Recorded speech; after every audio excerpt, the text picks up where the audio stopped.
Yeah, dude. This is the World Series of Age of Empires. We were very close to calling it the World Championship, but um, that's just kind of like it's in there. It's not set in there, but it's in there. It's the World Champion. These are the best players in the world, as long as only Americans are allowed to play. But the best. It's a World Championship. 3 on wood, so doesn't look like a drush. Probably going to be Mad Arms opening. 4 for baskets, though. Could be a drush for baskets. Right? USA always wins. How is that possible? No! Nobody is allowed to play with Americans. That's how we always win. Come on. I love Slam, though. I would definitely let Slam play. Actually, I couldn't. Not in these. I've tried to run events with Slam. He always no-shows. He's no-showed like 4 times for like easy money. Silly Slam. Okay, we got 4 on wood now. Pretty good balance here for I. 6 on boar and just those extra couple on sheep. You don't really want to do more than 8 on boar and less than 6. So I like the balance here. He's got the 4 on wood, so he can make a rack soon if he wants to. Looks like a rack is going to come out for baskets, actually. So baskets is going to be the one taking the initiative here with the militia. 2 militia already being produced. It might be a 2 militia into fast feudal into a range to keep some aggression on the map. Could be... Would Hindustanis... I don't think Hindustanis would go 3 militia... 3 militia FC on this map, because the gold is pretty forward. It is also a pre-mill drush. I is walling super fast. I wonder if he sniffed it out at all. I don't think he saw anything that would really show him what was coming. That's true. We did allow Adam, but he's pretty much American at this point. He's put in more work for the USA Cups than most Americans, and I can say that very easily.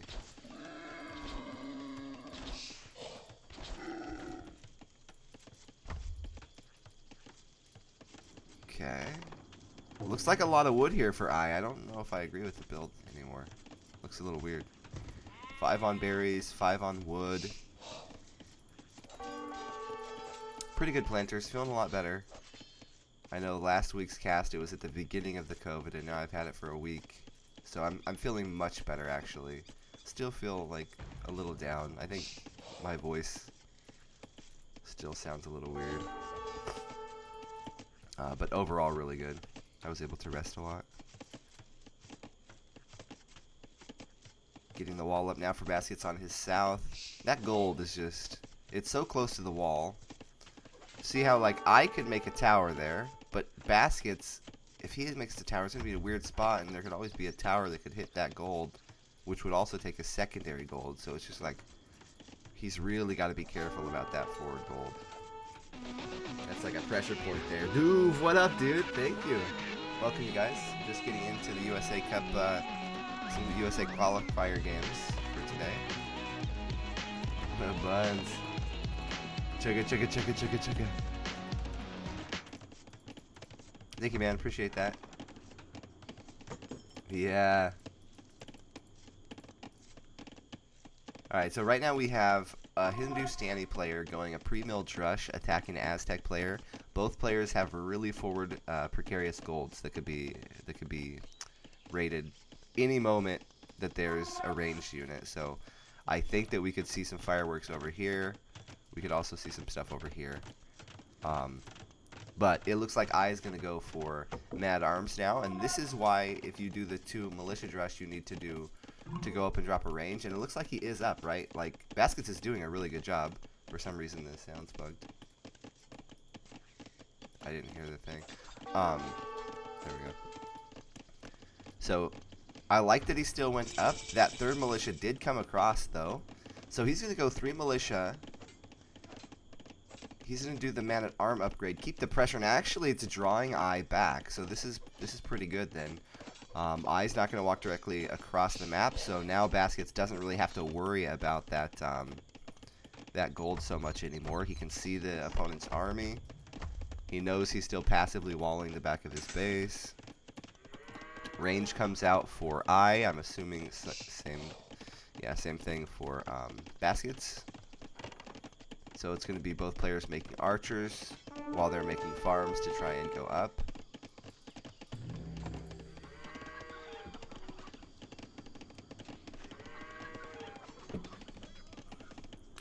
I think both players have a little bit too much on wood. Teeny tiny bit. 3 on gold like that. Oh, it's an unfortunate rally, so it has to go all the way around. We're drawing the man-arms away to the north. Shouldn't really draw them back into your base, I don't think. I think that you should be drawing the enemy away from your base. Thanks, babe. Aw. Best wife ever. Heck yeah. Dude. Hashtag blessed, okay? Wife just brought some Starbucks. Now we're really going to be ready for the cast. This is like modern day bringing home flowers. Okay, 2 archers. So very, very close in terms of military. The Vil count, though, for Hindustanis +3. And he's pretty much completely walled at this point. We'll see what the transitions are going to go into. Could be Eagles. So I've played a couple games on the new patch now with Hindustanis, and I played against Aztecs like 3 times now, and they gave me some trouble with their transition to Eagle and Pike just because I'm so used to the meta being into archers. So it's one thing you kind of got to watch out for is that switch, because you don't have knights, and you don't really want to go into like crossbow, right, against Aztecs. Crossbows and skirms anyways. So I got caught a couple times, but I think there you would just make sure that you have your stone, and Baskets did a good job. His stone is inside of his wall. He's not actually utilizing it, but he can. Like, if he needs to drop a castle and get into those units that can counter the Eagles a bit better, he can. Archer's running away for I, even thinking about adding some skirms for him. ELO here, I think I is around 1900. I think this is actually a pretty close for ELO. I think this is like 18 to 1900 levels. But if somebody else looks them up, and you feel free to correct me. Ooh, got a little hole. Bill. Senior Gates. How is this a hole?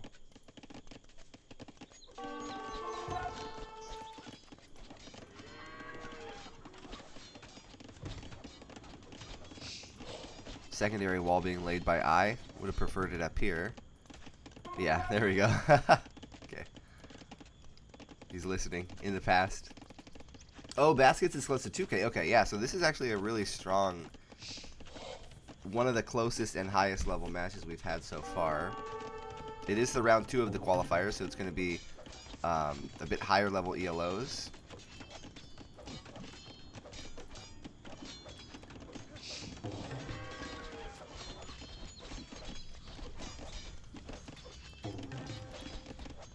Good amount of army now for Baskets, or excuse me, for I.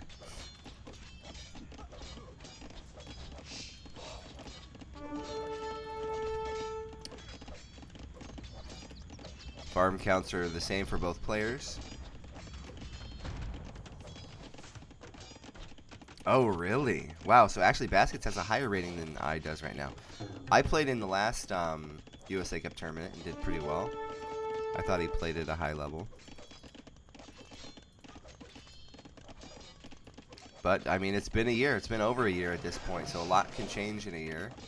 A lot of players are dumping hours into practicing, and the meta has been changing a lot. The new civs also play a very big factor in the meta. Like, you have to learn the new power spikes, and, you know, if you fall behind, I know I did. I definitely fell behind a bit, not keeping up with it. So, you know, things can change.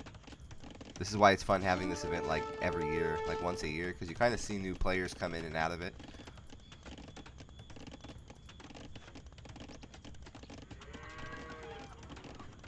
There's that stone. Okay, so looks like Baskets already knows how to deal with Aztecs. So this is something that I learned after my third game of playing against Aztecs. I was like, okay, actually, what I need to do is just get on stone passively as I'm upping, because it makes you so much safer.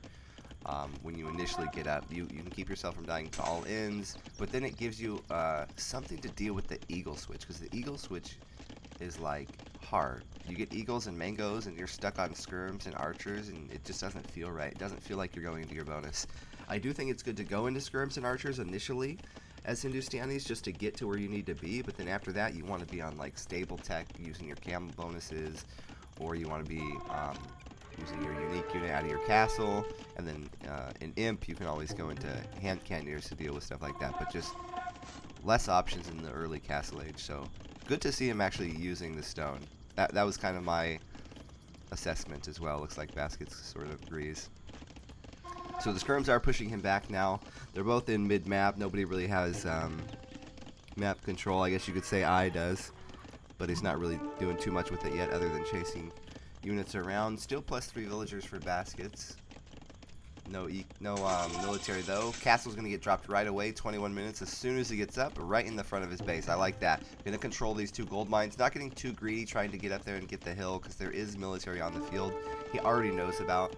So no reason to push it. Just get that main gold. Make sure we're not going to die initially. Get our units on the field and go into our unique tech. Really solid play here by Baskets. This seems to be very new meta, very much so. Not going for the kill anymore. Go for a castle drop and eco out of it. Once you get a castle, it's really hard for a 1TC all-in to kill you. So it's like an instant counter to it. And then all the new unique units are just so darn OP that it's like, why not just use that as your military building? They've also changed how unique units, like, they produce much faster, right? So it's not as big of a cost for 650 stone. It's not like you could have had 3 production buildings. It's, you know, it's pretty similar. Like, look how fast they just spit them out, dude, like watermelon seeds.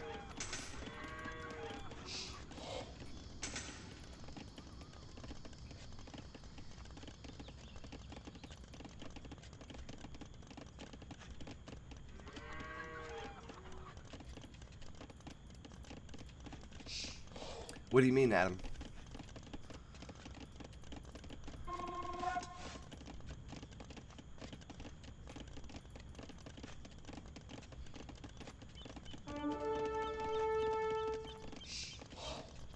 Well, I don't know about the direct fight.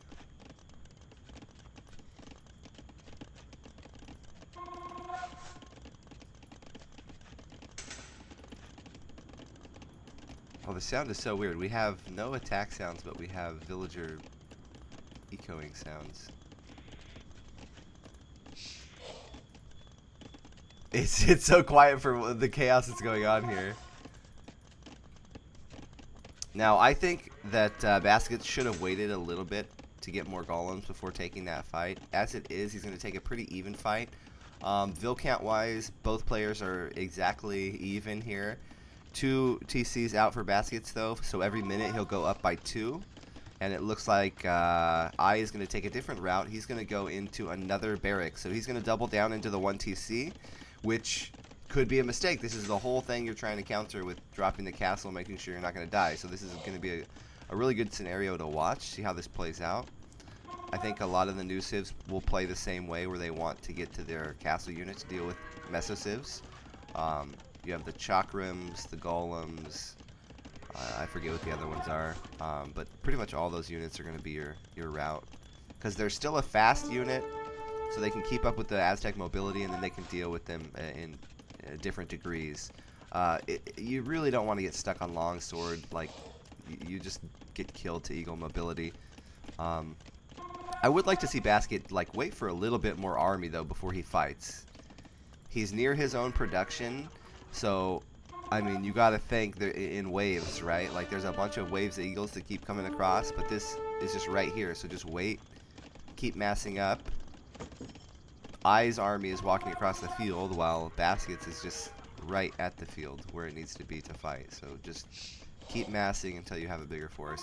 Clean that up, no problem there though.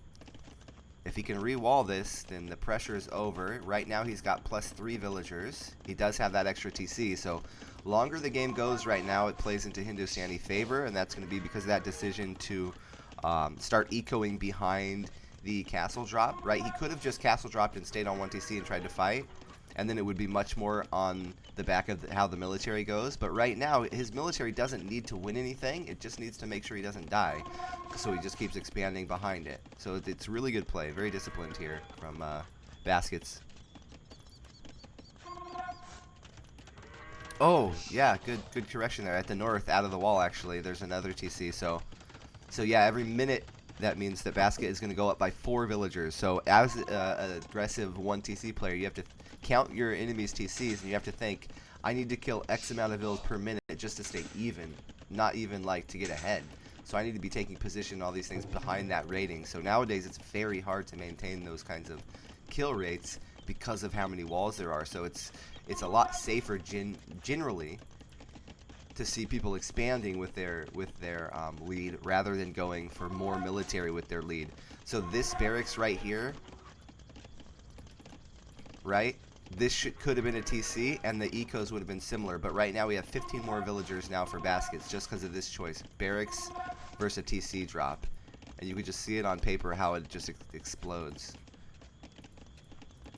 It's part of my complaint about the wall meta because I always prefer to go in the military, but it's just wrong right now. It's just the wrong way to play. So it's good to see Baskets playing right and being rewarded for it. I's going to go for Monastery, going to get some monks out, help him a little bit. He's got 2 different types of military. He's going to get the relics now, but he's in this situation where he almost has to go 1 TC imp or get a castle somewhere, maybe do some rams. He basically has to do a kill move now. He's 20 villagers behind at this point. That's usually where I start thinking, alright, I either need to bust their army down and start killing villagers, or the game's going to just run away from me. Not the best fight here for I would say. The reposition from the Eagles was, I mean, it was nice because you got the longswords and head, but the golems were attacking that whole time.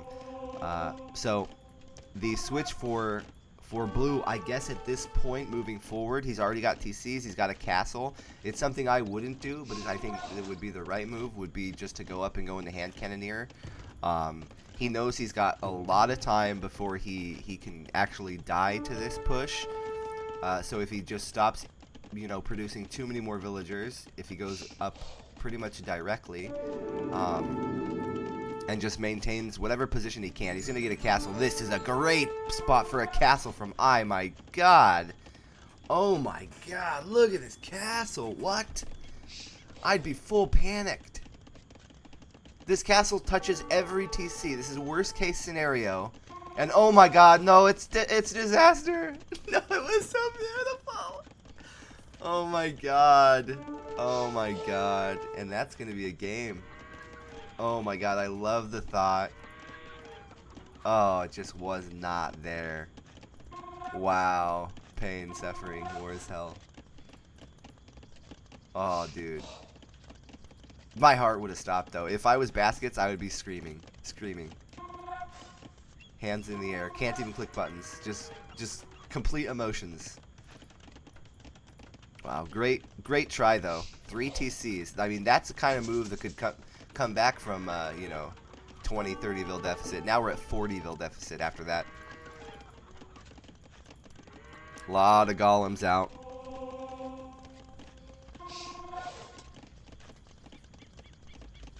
Don't know if he should really take this fight, but he does seem to have the numbers, speaking of Baskets. I guess it's good. Sounds like a GG's being called. GG called from I. So, yeah, I actually expected to see I crushing. I remember how good he was playing last tournament. But it looks like Baskets is playing even better, man. That was, like, perfect execution there. He even, like, what I learned in my last couple days of getting the new patch and trying the new civs, this is exactly the way that I think you're supposed to play it here with a lot of these new civs, where the mesos might give you trouble in their eagle transition, and you really just need a castle. 1, to make sure you don't die to the all-in, but then 2, because your unique unit is going to be the unit that's going to counter those eagles and pikes that are going to give you a problem and pushing you off of the stable tech, which would be, you know, sort of ideal to go into stables and camels and boom behind that into dropping your castles rather than having to go initially to your castles. But this was played pretty much perfect by Baskets. Like, damn. Well played. All right, let's make sure we do.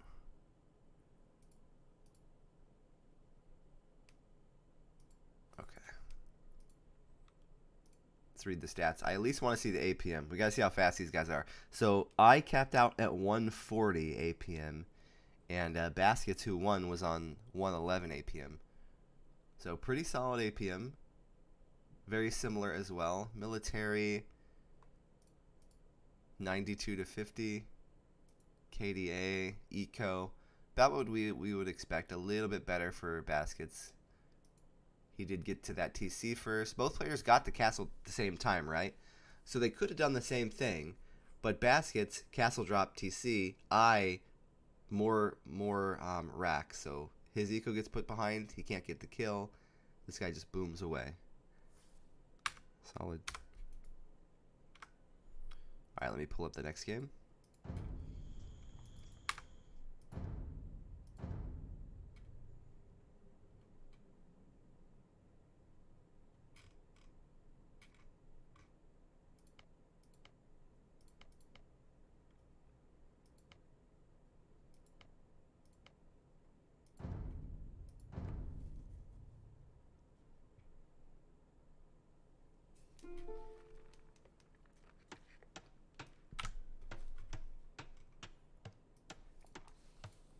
Alright, we got ourselves a Nomad game.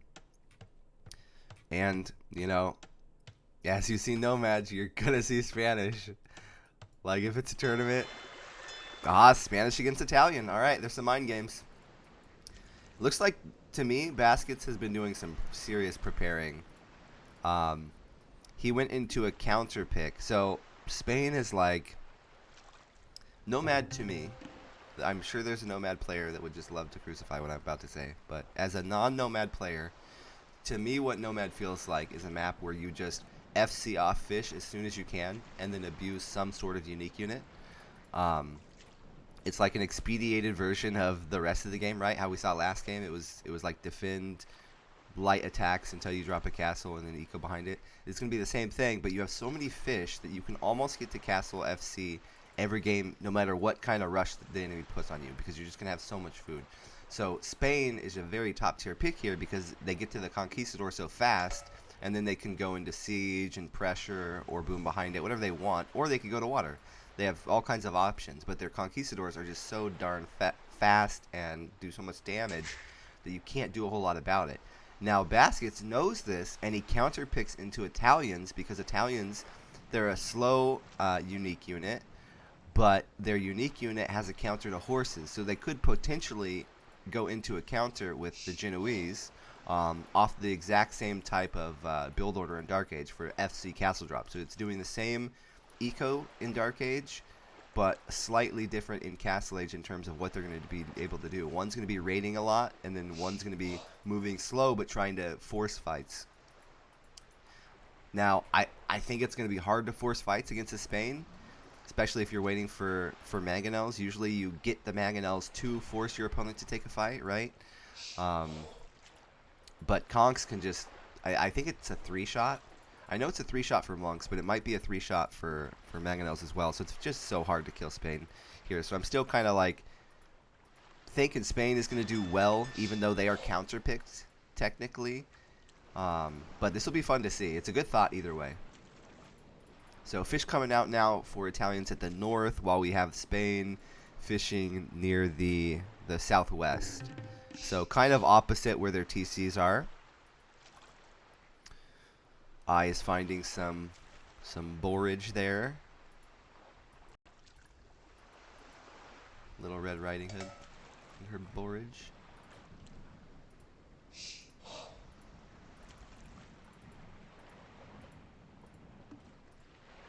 Sounds are all kinds of messed up. Let me see if I can...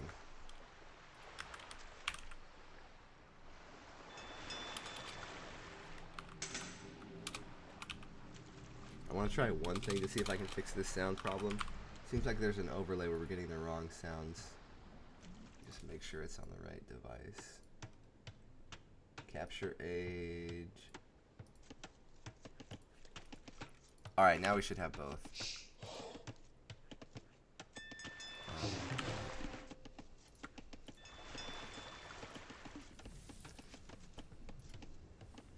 Okay.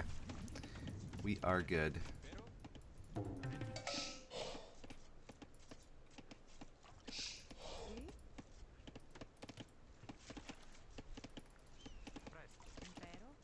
Five on wood.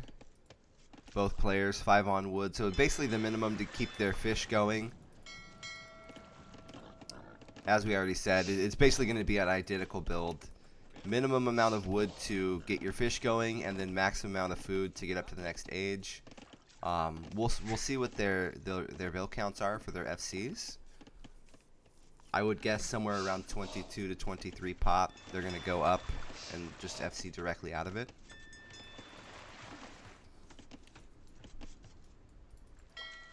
Three fish to, yeah, actually 3 for both. Baskets may be a smidge behind on the fish production. Second board coming in for I.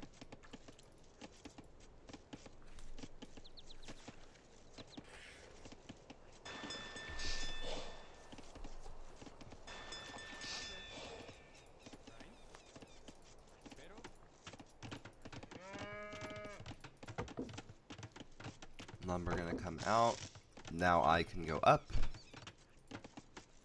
What's gonna be the secondary building for baskets? I mean, this is a pretty sick spot for a TC, right? He doesn't need any mining camps for any reason other than the upgrades, but he's gonna be able to drop a castle and go up without having to make a mining camp, which is pretty sick. Got his gold and stone so close to that TC and the wood, so lumber camp makes sense. I has a similar scenario there, just he will have to make one mining camp for the stone.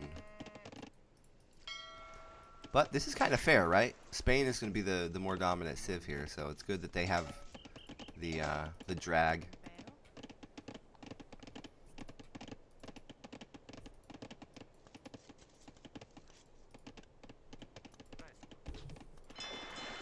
So it looks like 23 population up from baskets.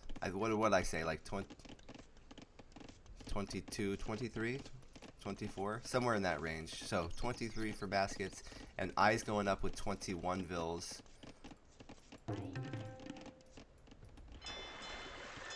Baskets also making a secondary dock.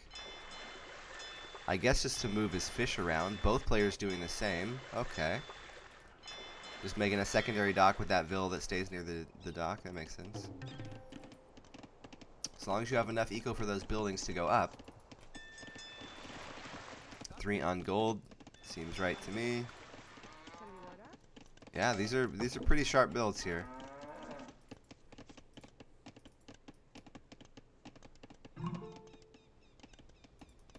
Is he?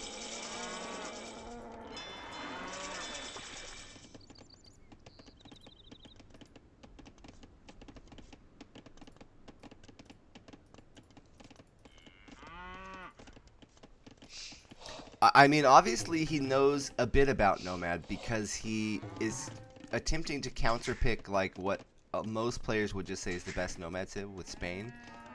Maybe not even the best, but like the easiest to execute for the strength.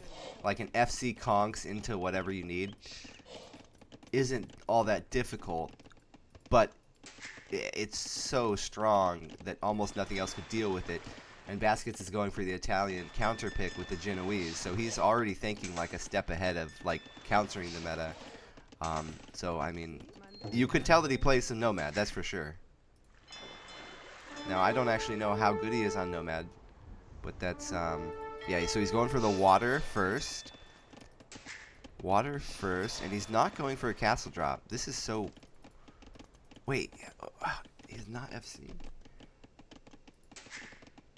They're going for water counter rather than an FC. See, I just don't know about this. To me, it feels like the Spanish player would already be clicking up right now, generally. These guys are both playing it out different than I assumed it would go. They're playing for the water, which is fine. There's tons of water. Makes sense to fight for the water. Maybe the conch play would be a bit cheesy if you're already being pressured on water. Maybe that's how I was feeling about it. What up, driver?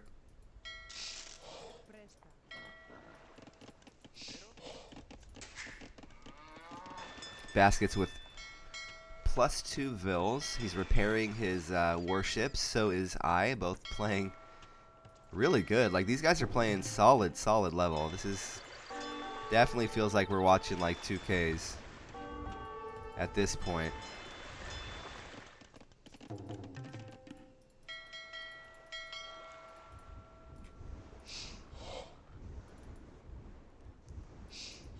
Warship count is 6 to 7. Villager count is 29 to 32. So now +3 Vils for baskets here. Both players have a similar stockpile. So, oh, nice demo there. Gonna hit 3. That's not worth. Oh, heck yeah, dude. Nice. That was a really good demo shot and split there from I. I don't know if he can take this fight. He can if he gets a perfect demo shot here, though. Yes. Beautiful, beautiful micro here. No damage on his fire ships. Oh, glory. Yes. All right, he's got it. He's popped them off of water. This is huge for him. All right, so I now takes the water. Going to kill all the fishing boats. They're very close to the fields here. Or the pond, whatever you want to call it. Now, can he go up? 32 villagers to 29, what just turned into 30 for baskets. So I now takes the lead for the first time. He actually takes the water control, and he'll be looking to go up into those conquistadors now. Gonna have some vision on the map for baskets, throwing everything to stone at this point. He's thinking, dang, I really need the Genoese thing to work now. Stone coming out for I as well. Yeah, those demos were massive, dude. Great micro there from I. You could see baskets trying to evade it as well. Both players were doing good micro, but I just came out ahead there. Nice having the dock so close to the fight, right? When it pops right out, it's really hard to micro away from it when it's just coming directly out of the building. So you got to be careful. Got to spread out your fires when you're attacking a dock. Nice fight, though. Both players putting in good effort. Going to stone heavily now for I. He's now 7 eco units ahead, though he's not up. He will be shortly, but baskets is going to be up first, so we'll see the Genoese coming out first. This will help him out a little bit. Maybe he can get a mass before the mobility of the conquistador starts kicking in. A lot of buildings all over the map.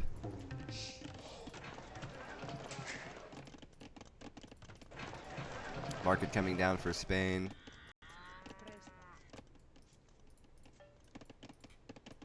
Forward castle even. 12 villagers being pulled here by baskets coming forward. Where's he going to put the castle, though? Just center? Might put it in front of this gold.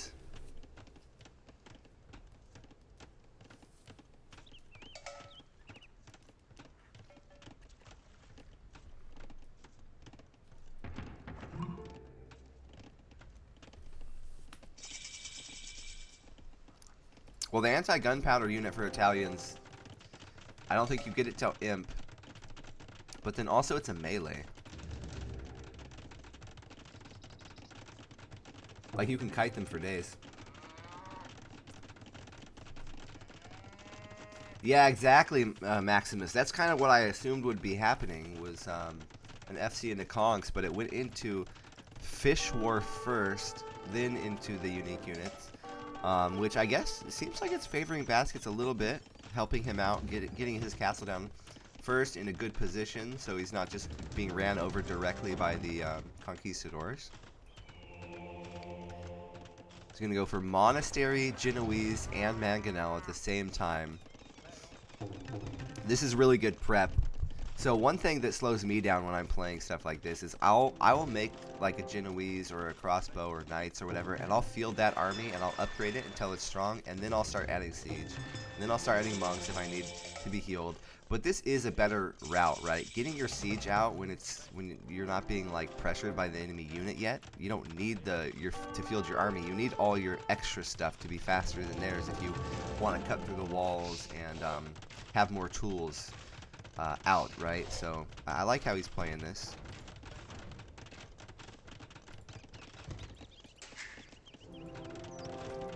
Baskets now though. Eco is way behind. Oh, he's gonna lose it. No. So close, so close. Alright. So, castle is down for I. He's got a stone wall on his western flank. So that won't really be too much of a threat. The only places he could really be attacked is this eastern side now. Baskets is moving that route.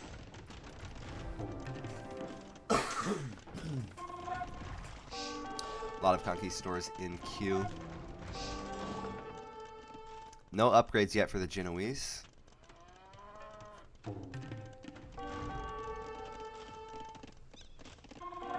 Yeah, Maximus. Yeah, I thought that the last time I saw Baskets play, I thought he was around 18, and I thought I was around like 1950. So I was thinking this might even be a one-sided match, but Baskets showed up, dude. This guy's been practicing.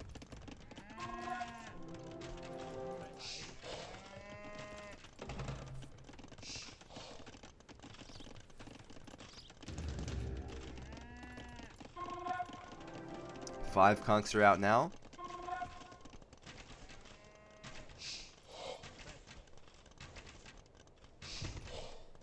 Yeah, I think last USA Cup he was 1800 or less. Good to see new players improving and getting to this really high level. Like this is high level stuff that he's doing here. This is thought out. Everything he's done and executed very well.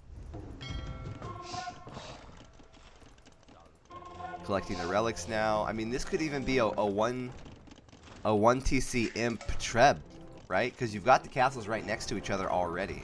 You don't really need to push forward through the base. Unfortunate. The next most efficient way of killing your opponent when they already have a castle up is to Treb them out, right? We've already lost 1 Treb worth of mangonels, you know? We're close. Ooh, 1 TC. Oh, he's going. Baskets is going for it. Now, I has the whole ocean though. He's literally fishing every single spot, every little patch of fish. Very unsustainable. Very ew. Okay. How dare you eat all the fish? Leave some fish for the rest of us. Here we go. Forward vills times 20. What the heck? What am I seeing? What am I seeing? Don't we need a lumber for Trebs? What's happening? Justin, what up? Yo, I can play some League again after USA Cup. I've been thinking about doing some sort of League of Legends like tournament or show match. I still want to do it. We haven't done it yet, but it would be really fun to get you and Lake and all those League players that we know to play against some AoE players. Where is the wood, guys? Am I just like obsessed with wood or something? Why am I the only one that needs wood? This guy is like, does he just buy the wood? Ah, you gotta have some on wood.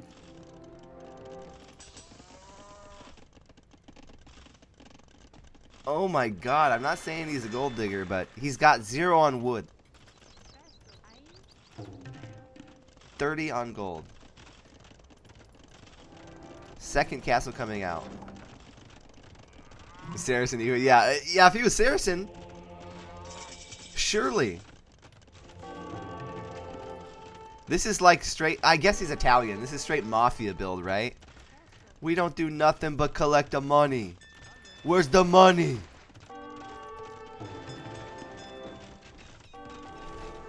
If I want wood, I'll steal some wood. 2 Trebs come out magically. I don't know where the wood came from. He's buying everything now. This is pretty cool. This is about as all in for this you can go.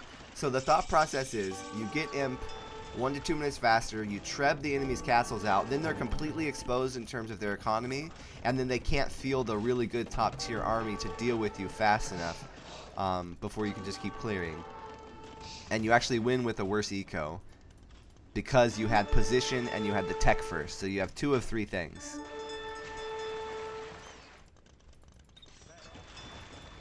Trebs are coming out. Let's see. But it's 2-to-1 production now. So I can definitely catch up in production. You're going to want about 8 villagers per treb that's hitting your castle to repair. So we're going to need much more than this. 9 is better. We need some time for these trebs to come out. What up, Jonah? USA kept going good. We're on game 2 of this round. Baskets and I are both putting on a show, man. Both playing very high level. This is the highest level play and the closest match that we've seen in the qualifiers so far, in my opinion. These guys are both playing well. Baskets is just really showing up. Castle down. Baskets also needs to be repairing, though. He needs to buy some stone if necessary. He needs to be calculating this, too. I mean, he needs like 23 vills. He's got enough to keep this castle up. I don't know why he's not going for it. He's going to let his castle fall. If his castle falls, he's dead. There's no way he's coming back, right? Nearly a 30 vill deficit here. Oh, he should have put all those vills on to repair. This was a one chance sort of dealio. Now these Mangonels can come and help push the Genoese back. Could repair the Trebs. How is this going to go? I think Baskets just went for his... He took the shot, and he didn't repair. Man, imagine if he repaired with all the vills.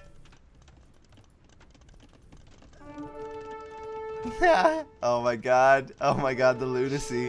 One conquistador shows up. Bought off by the Italian money. Oh, you Judas. Killing the siege. That siege was supposed to kill the Genoese.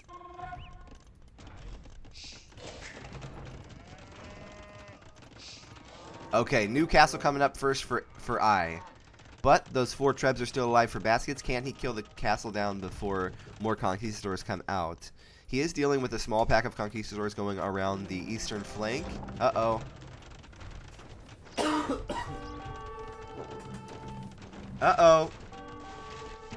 GG called from Baskets. Wow. That was a very interesting game. I like the counterplay pick. He did some good harassment on the water, which I wouldn't usually expect. So that could have caught people off guard. I did a good job of defending it, getting his conks up, sticking to the win condition there. I think that if Baskets, though, did repair that castle with all those vills that were on gold, he had a very good chance of killing both the enemy castles and the Trebs without losing his castle. He would have had to buy 1 to 200 stone, but he had plenty of gold, and he already had 200 stone banked up. So it's not unreasonable to think that that could have absolutely worked. But in any case, it did not work, and Spain remains dominant on Nomad. Like we talked about at the beginning of the game, Spain just seems to have Nomad. Excuse me. Whew. Alright, APM a little bit slower that game. KDA, oh my god. 86 kills to 16. Wait. What am I even reading? That's incorrect. Whatever I just said is a complete lie. I don't know what that stat was. So the KDA was 31 to 5. It was actually in favor of I by a huge amount. I don't know what I just read. Anyway. Alright, so it's going to be 1-1. Good to see a very even game here. Let me grab game 3. No biggies. We're actually just starting here, so this is the second game. I'm going to try and make it through casting 5 matches, but we'll see how my voice does. I have had COVID for like a week now. So we'll get through as many games as we can. But yeah, so the first one is I and baskets, and then we're just going to go right down the list of everybody who's played. Excuse me.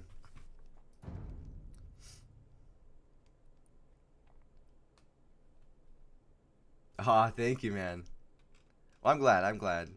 I really like doing USA Cups when we actually get into the event, right? All the background work is such a hassle, but once you finally get into it, it's so fun. Seeing all these players you don't see too often competing and improving and winning some cash, so good times.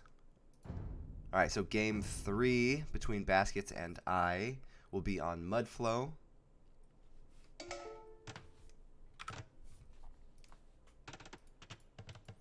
So when we did the map pool, we tried to make it where there was a type of map for every kind of player. So we're going to see all kinds of stuff. There's closed player maps, there's open player maps, there's hybrid player maps, there's water maps, there's nomad. We've got a little bit of everything. It's like a wine tasting. So you just get to pick what you want to go into and then practice it and then have a decent shot at doing well. I like doing home maps for tournaments because then players know a map, at least one map, and they've practiced it and they have some idea of what to do on it rather than it being some weirdo stuff that changes all the time. So they're pretty standard maps, and then they know ahead of time and they know what they can pick. We've got an Idleville here for baskets.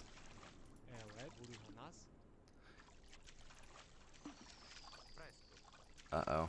Going to this game a little shook here. Game 3, 1-1, and he had just lost a game, so he's probably a little bit more nervous here, and he's completely forgot about this villager.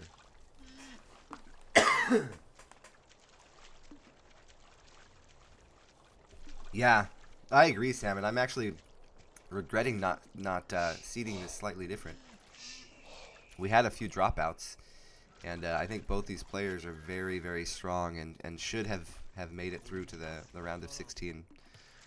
But, you know, I can't calculate how many people are going to drop out, unfortunately. But both these players have played absolutely fantastic. Best set of the qualifiers so far, in my opinion, and unfortunately we're going to have to say goodbye to one of them.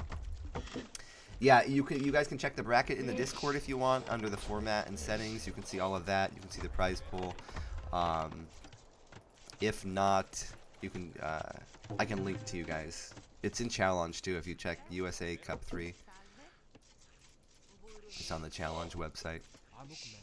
I'll probably update it after today. There was some drops that we were going to have to switch the names out, and then I'll update all the winners from today. Okay, we got a little bit of a laming here. Always want to be looking for these sorts of things in tournaments especially. Maybe not so much in just standard ladder play. You want to have good opponents so you can improve, but in tournaments you don't care about that. You just want to kill. So we're looking for any time that there's wood choppers by themselves, berryvilles by themselves, certainly wallingvilles. Having your scout in the opponent's space early is very beneficial for you. Not only just the intel, but, you know, here we go. You can harass their pigs. You can harass their villagers. Both players really wanting this game here. Taking different routes, too. So one took a vill and one took a boar. Gonna be berries in a very weird spot for I. What is this berry position? Can we just all just giggle at I really fast? Oh my god. What is this? You can't even make farms after. I think I would have preferred this one. 4 on wood. So 4 on wood for I could indicate a drush. If a drush comes out, though, you would expect the racks to be dropped, like, almost immediately, and there already was a mill. Look. Idleville. There already was a mill, so the chances of a drush go down. There's no way baskets could drush. He's having a much rougher start, right? He did also idle that one vill. Got that boar in, though. It's causing a bit of chaos, though, in his Dark Age, but he's got it in now. He doesn't have to worry about that anymore. He can go back forward, seeing what's going to happen, checking for a drush. There's none coming. It's Byzantine. I mean, what's Byzantine want to do here? Byzantine has a really good civ where they're kind of like a Swiss Army knife where they have answers to a lot of different rushes. and they can up fast. But the Kumans is one of those civs that can just boom away, so it's like usually you're playing aggressive on Kumans. Or going for like some sort of castle timing that can give you an edge really early with mangonels or a castle drop, something like that.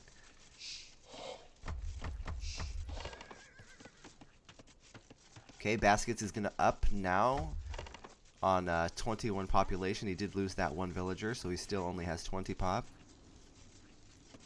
Getting a wall up in the center here for I, protecting some of his wood line. He's also going racks. So could be a range drop. I think that a range drop makes sense. I don't see anybody on gold yet. What? Lady. There's closer piles. Maybe he wants to hide it? Huh. That's oddly far away from the TC. I guess he's just trying to hide it. He's trying to go for some sneaky stuff. And militia are being produced. So, okay. So it'll be man-at-arm opening into probably a range drop. But look at he's created so much walking distance. Look how far these militia have to walk because they path on this side. All of these wood lines, if you look at the mini-map, seem to be connected. So he's going to have to walk all the way around. That's almost the full length of the field, right? So it's like he's walking a whole nother map. So maybe he won't even go aggressive. Like, maybe he just ecos out of this. I feel like we're going to see a range being dropped, but, you know, he doesn't have to. That's a very long amount of walking distance.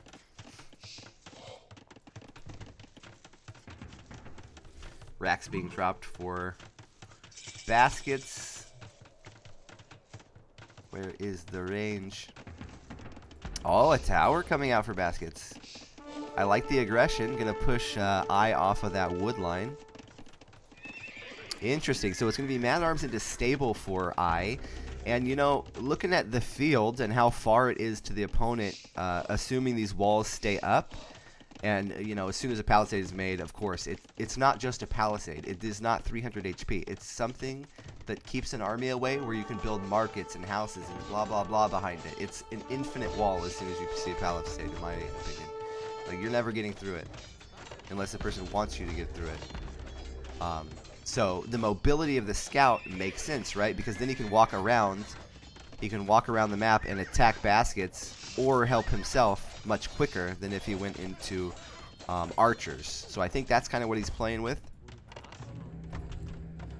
Archers coming out for Baskets, though. And the benefit of the archer way is that you have a range that with one range you could counter a lot more openings than if you open scouts. And you can go up with needing less food input into making those armies. So a lot of benefits to having a range. The one downside would be the mobility. So we'll see how much I is able to get out of the mobility factor. He could delete that palisade and just go forward. Oh, he's going to go for it. I really like this move here. Archers are going to be en route very soon for Baskets. One is already made.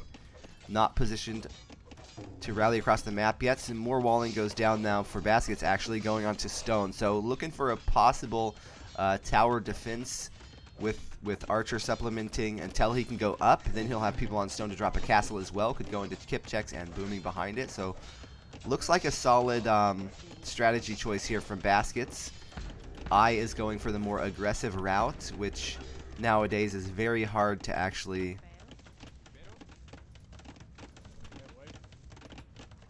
not going to actually push for that. Okay, so he's just going to back away. Dropping a stable himself, that's surprising to me, but it is Kuman, so they do have the cheaper stable. So, I mean, even if you make a stable and you force the enemy to make 1 or 2 units and you make nothing, it's worth it, right? Because the stable only costs you 100.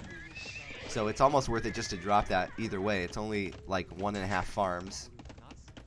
I would like to see him going maybe to more berries or something here. He needs more food income, him being Baskets, if he's going to be going up or actually utilizing the stable, right? Oh, he is going to use it.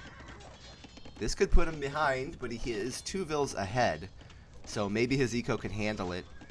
I don't know. It seems like an odd tech switch when you already were on archers. Archers can deal with all the problems he sees at the moment, like we talked about. Archers could deal with the scouts, the man-at-arms, any spears that come out, and then if the opponent goes into skirms, he could just make skirms himself. So it's kind of weird to see him tech switch there. Maybe also thinking about that mobility problem where he needs to walk all the way around the map because of that wall, and now I having that center control. I'd like to see those be berries. Gold. Okay, I like the rebalancing here for baskets. He's getting his eco set.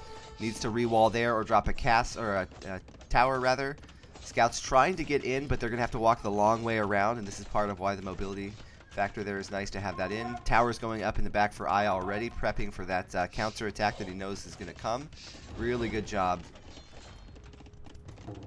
Both players using the walls to deal with their counters by their opponents. Tower should go down now. There's only one villager making that tower though for I, so it's not the scariest amount. Like, you're always going to be able to make yours faster. Yeah, he deletes it. We don't even have to finish that, really. Beautiful play here by Baskets. Wow. That's very disciplined not to make that. Feels more precarious, right? But if he deletes it, maybe that helps him somewhere. Maybe he can drop a castle faster or a TC. Because it's just not needed anymore. So that's really good.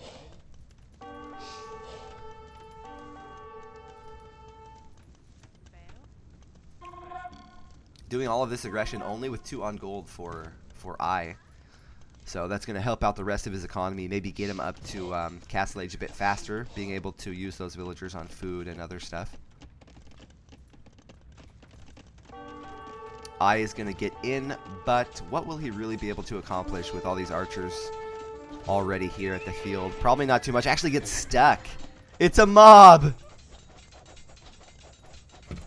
Nice ponies you got there. Be a shame if we turned him into glue. Dude. Perfect execution for Baskets. Lost 0 for that. Oh, well, I guess you can't say he lost 0 because at the other side he was losing his scouts, so maybe I was looking over there. So both players getting away with almost no damage from those counterattacks by their opponents. I having a little bit of panic here, right? Imagine those archers get in, then it's like, rut-row, we got to make some more units. But this is totally fine for him. Basket still maintaining that 2 villager lead here. Making a second TC before he's going to go up to castle. And he deleted that tower. Very nice. Disciplined, good use of his eco. I need him to be making more food, though. Baskets is like never going to the next stage. Both players are a little late to food. I take that back. I is doing a better job of getting to food. Already farming up a bit. Let's zoom out. Jeez, I feel like I'm inside these farms. Like, I could feel the corn growing into my eyes and poking me in the eyes as I'm watching. So it's probably, you know, we're probably zoomed in too far at that point. Corn's not supposed to poke you in the eye.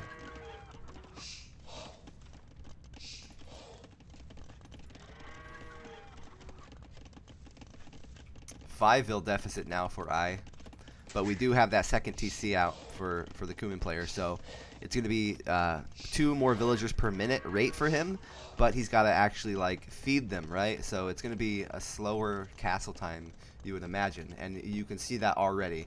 I is going down in villagers. He's getting behind in the game, but his tech is about to be way ahead.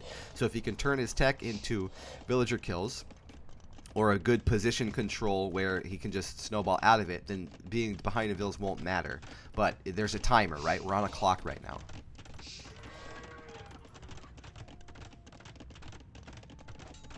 Yeah, like these. Look at the way these are pathing. They're pathing outside here and then back in around the wood line. And I think they were set to go here, right? But now they're going like this.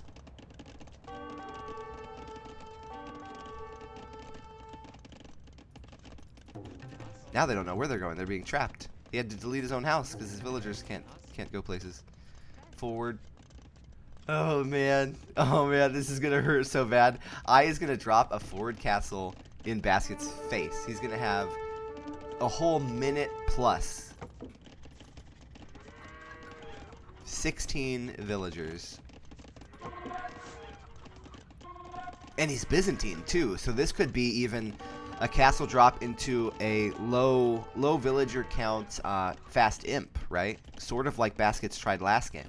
We could see almost like a replete, but player position swapped. I is definitely looking to castle this forward TC. Put a stop to the stone being used in the wood, and unfortunately for Baskets, actually his farms are up on this forward TC, and you know, this is a good thing to think about if you're playing. You want your farms in a place where they're defended, but also if you lose the position, or maybe just to think about it like, this is not going to work. He's going to lose both the towers, unfortunately. You want your farms where it's a position that's not going to be taken. You're not going to have to move it. So you really should have them probably in the back over here.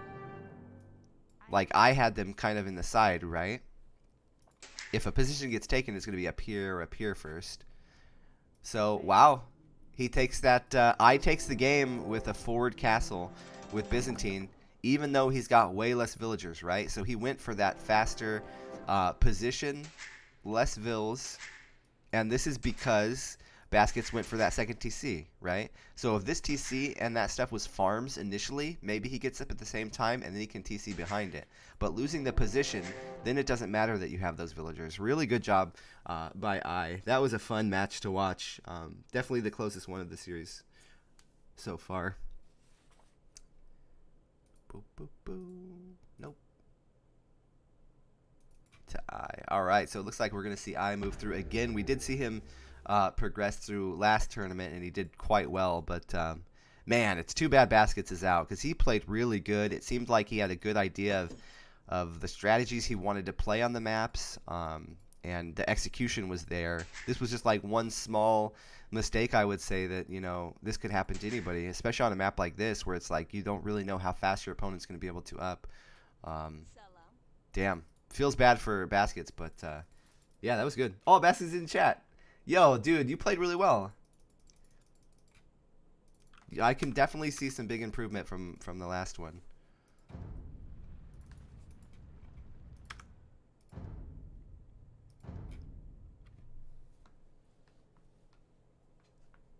Noboru was doing a 2-stable Kuman. Interesting. Because you can use the berries, so you just go right into 2 stables, and it's almost the same cost as 1 stable anyways, right? Because it's cheaper. Interesting. I could see that. But it's scouts. Alright, so the next match will be... We got really good matches today, actually. We've got Ink against Owns. Takakura against Zarathak. Zarathak? I think that's how you say it. Adam against Cryptic. And then Daniel against Straggler Tree. So all of these are going to be pretty big games. I think we're going to go with Adam next. So we'll do... Let's see, make sure I get the right map. So we'll do Adam against Cryptic.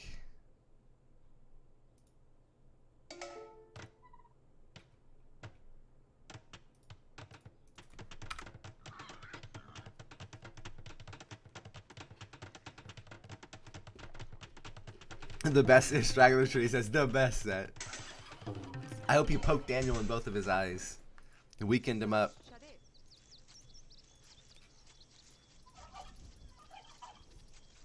This tournament is going to turn into how can everybody weaken Daniel?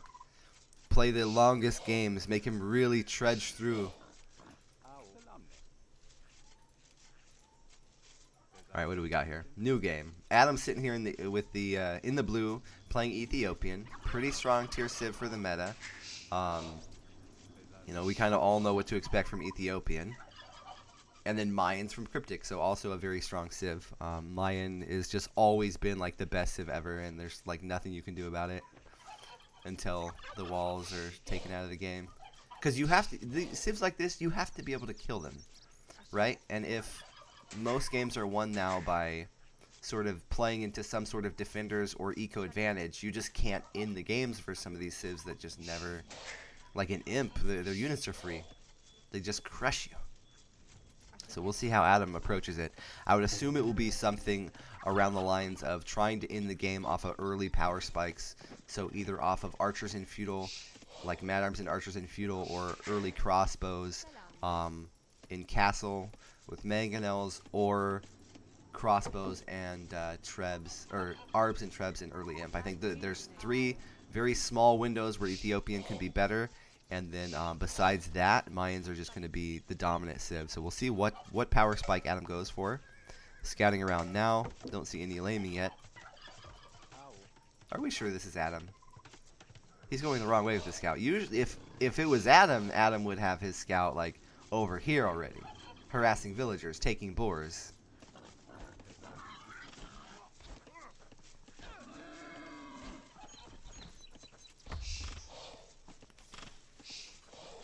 Interesting.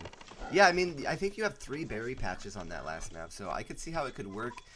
The problem is scouts just don't get very much damage in.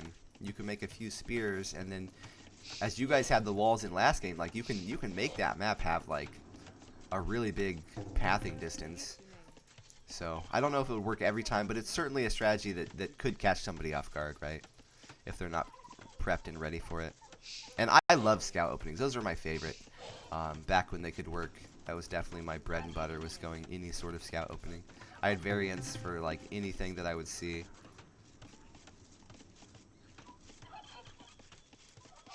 Yeah, berries are slow, but they are free.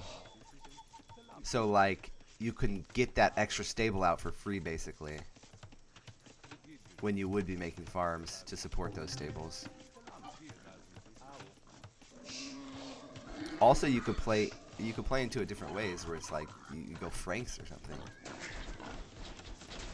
Use the berries faster. I think the better bonus though is getting the stables out fast. So the Kumans, I mean 200 wood instead of 175 wood, and you get 2 stables. Right? That's super strong. Pretty standard opening here for Adam. Good count on the boar, utilizing the deer as well, so his food is coming in very quickly.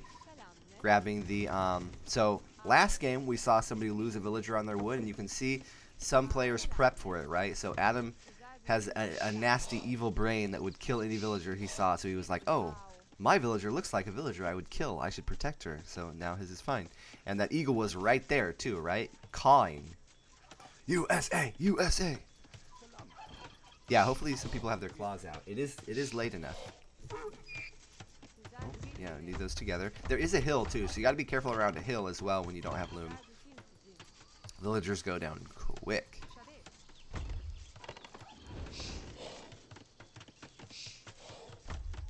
Okay, so our Mayan player is going split wood and to gold now. So, to me, this looks like a range defense opening. I think if it was man-at-arms into range aggression, you would see this lumber camp not being made, and it would be a barracks right now, so that he could be making his militia. And then these would be on either lumber around the TC, utilizing the stragglers, or they would be more lumber over here. Just doing a slightly more inefficient lumber camp. So I'm almost 100% sure there's going to be range defense from Cryptic. Adam's going 3 to gold, also splitting wood. A couple of them glitched out a little bit. So same build from both players. Looks like it's just going to be a couple of range defenders over here. Now, Ethi has an interesting way to deal with eagle transitions, which is kind of cool. So they could play into crossbows and skirms, and then if they're in a situation where they're having to deal with eagles and mangonels, they can just switch over to a castle drop and get into shottles. So a lot of these civs have answers to the lower tier units in their castle. Okay, Adam's up first. He's looking to use that hill advantage. I think he's got this fight here. Rack's being dropped.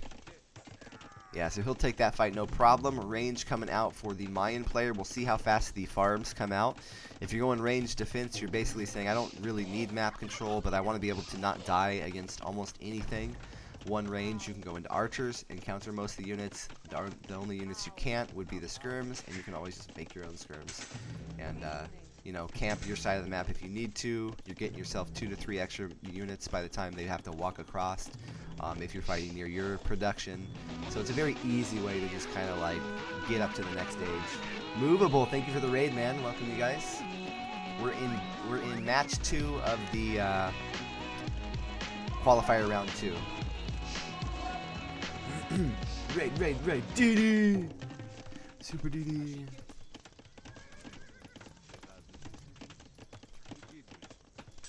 Blacksmith coming out as well. So archers and fletching for both players. Same exact build order. Cryptic up by 1 villager. He is Mayan, so we would kind of expect something like that. Something along those lines. I like it. Whoa, whoa! I didn't even know they made that kind of coke.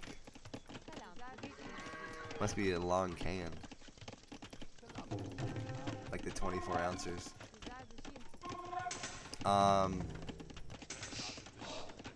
Fletching's not done. It is being made now. Oh, I like this. Pretty early town watch for Adam. Getting that wall up as well, so we won't have to worry about those counterattacks. He'll at least see them, if nothing else. Be able to move into the appropriate location. Cryptic not going forward at all, also opting for the wall and the farms. At this point, they're both just trying, they've got their baseline for their army, so now they're trying to get as many farms or the market to abuse to get up. They're trying to get castle as soon as they can at this point. They don't even care about army anymore. Both players with fletching though, so they can fight if needed.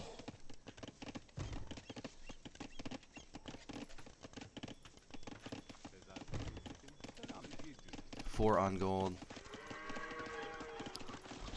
So, actually, Cryptic doing a better job of getting to those farms currently. Adam, though, taking the initiative on the map and going in for some raiding. We'll see if he can get a vill, or at least some idle time. This one looks like it's going down. Nice stutter step there by Adam.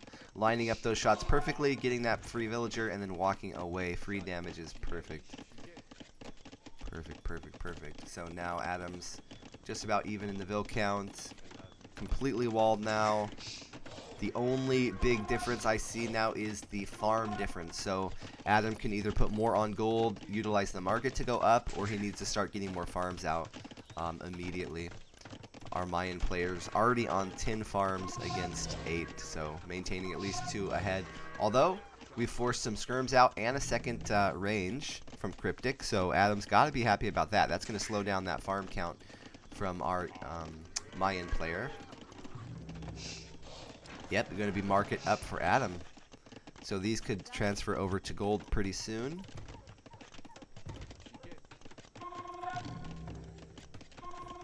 No armor coming out yet for either player, so trying to save that extra 100 food if they can.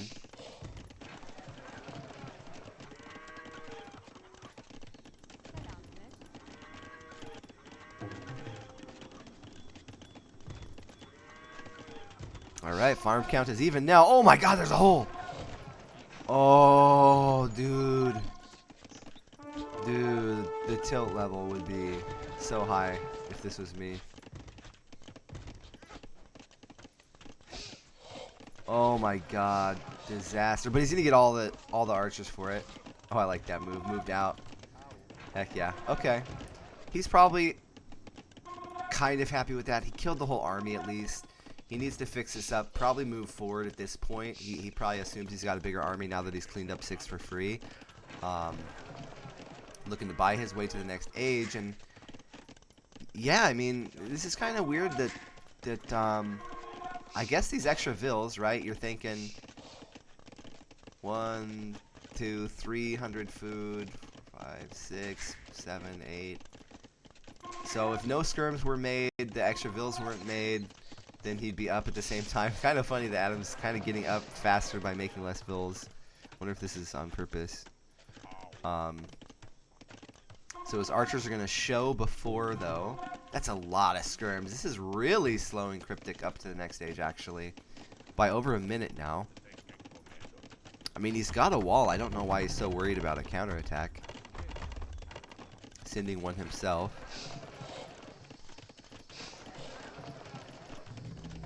Another range comes out for Adam, so it's going to be double range crossbow.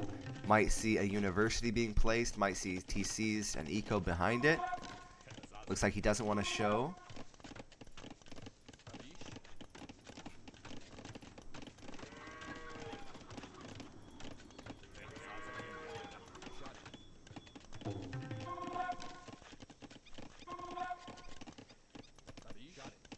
Might even be able to catch this other army over here.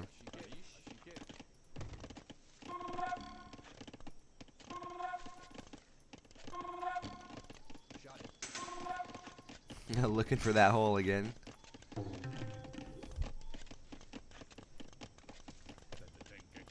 Alright, let's see what the options are. Adam is now up. Will it be a uni? Yeah, it's going to be university and crossbow straight away. Trying to get some value out of those, but unsuccessful. 12 crossbow forward. Whoa! Whoa, is this 16 skirms? 17 skirms? Wow, I'm over here. I'm the kind of person that makes like 6 and is like, alright, nothing can kill me.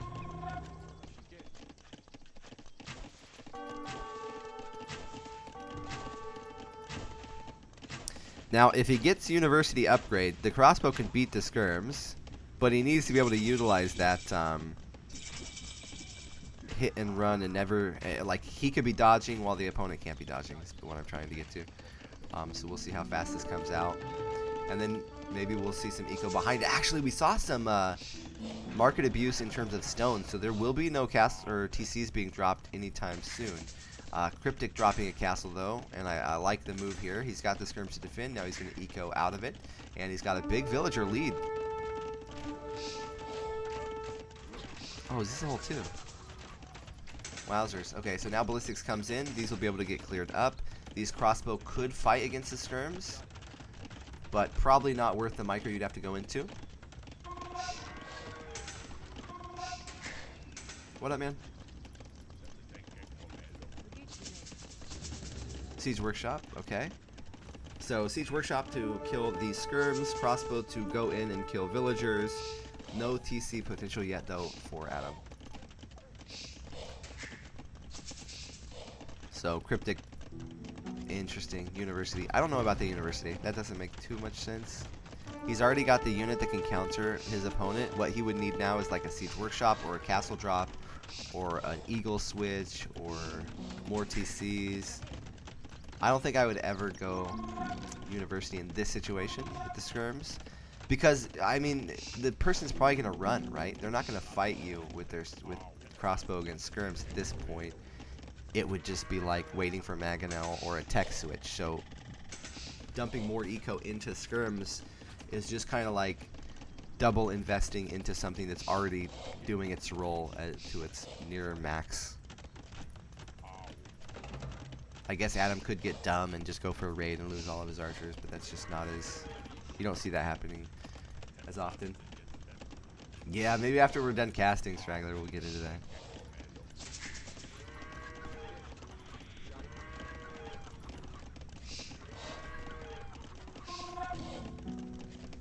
Huge Vil lead now for Cryptic. 53 against 39. Adam now getting that second TC up, though. Looks like he probably bought. And now this is where it's going to be like panic switch for, yeah, so panic switch into siege. But this he should have made the siege back at this point. And then he'd have one Mangonel out right now. And his villager count would be in a lead. And it would be skirms and mangoes against mangoes and crossbow. And he could, you know, trade it down somewhat efficiently. Wait for that stone for his castle drop. Right now, he had to add, like, way more economy into his army, even though it's not really going to get him too much.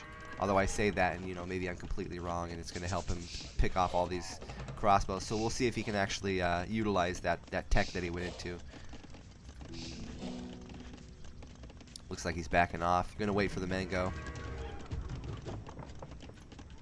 Third TC now being dropped by Adam, so he's going to try and catch Cryptic's Vil count. So now every minute, he's 1 TC ahead of Cryptic, so every minute it's going to be 2 extra Vils. So it's still going to take a while, but it is... You know, it can happen. We're near the limit, though. In my book, once you're like 20 Vils behind, you need to be like all in some route. Like, that's so hard to come back from that kind of eco, or villager difference, rather. 28 farms now for our Mayan player.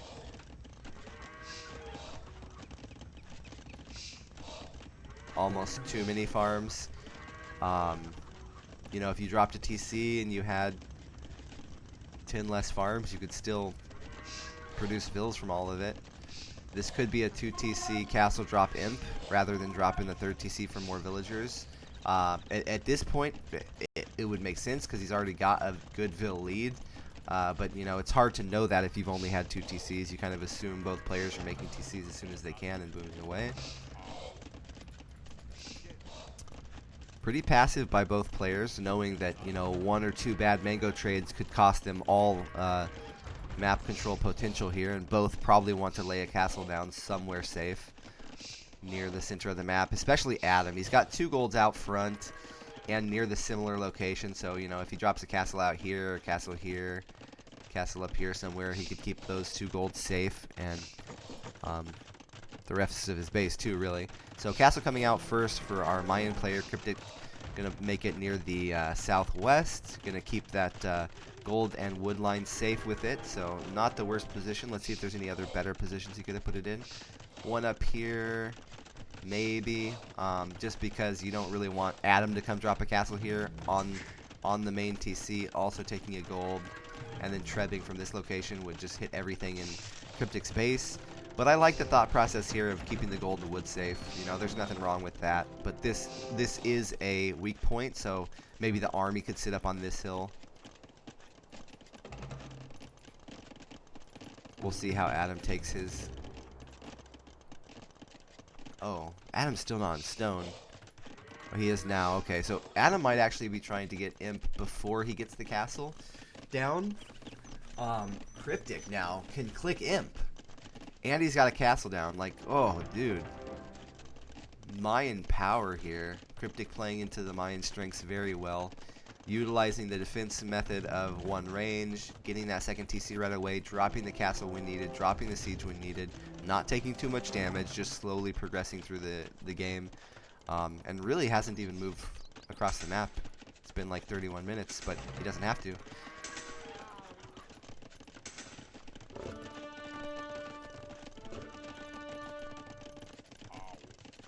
Yeah, a couple of very exposed golds.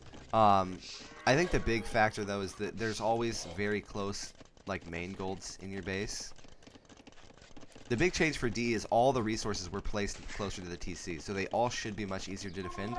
But I know that they went back and they did change, like, the 3rd golds, and they moved them slightly farther away, so there's, like, a smidget of counterplay, although there's, you know, not so much. Castle could be here, though, for Adam. He could squeeze the 3rd gold. By then, that's pretty late into the game, though. You're thinking post-imp by the time your 3rd gold really comes into play. A couple of mangoes. Lost the monk there. So that's, you know, that's ballistics paying off in some sort of way. Adam is in imp, so he's going to get those arbalists going. Chemistry going. Very minimal on his farms. Oh, I love this. So actually, let's count. 10, 11, 12, 13, 14. Probably has one. Okay, yeah. So he's shaving villagers off of the farms so that he has a minimum rate for all those TCs, and he can maximize his wood and stone and gold production now that he doesn't need food to be floating to get him through the ages, right? So that's when you start shaving down vills off of the farms if you're not going to go into some kind of horse tech or a hussar or something like that. So maximizing his arbalist and ram strength here. I like that move. Cryptic, he's just going to keep floating extra food, maybe go into some more skirms. Looks like he's doing an eagle switch even. So it's going to be skirms and eagles.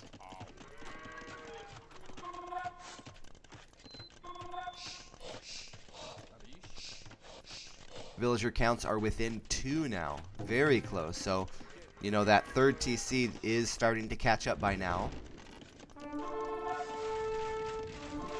Both players, same exact vill count, and Adam is behind by 6 military. So, you know, Cryptic is in a great spot, but he can't get too far ahead of himself here. He needs to wait for those eagles and attack together.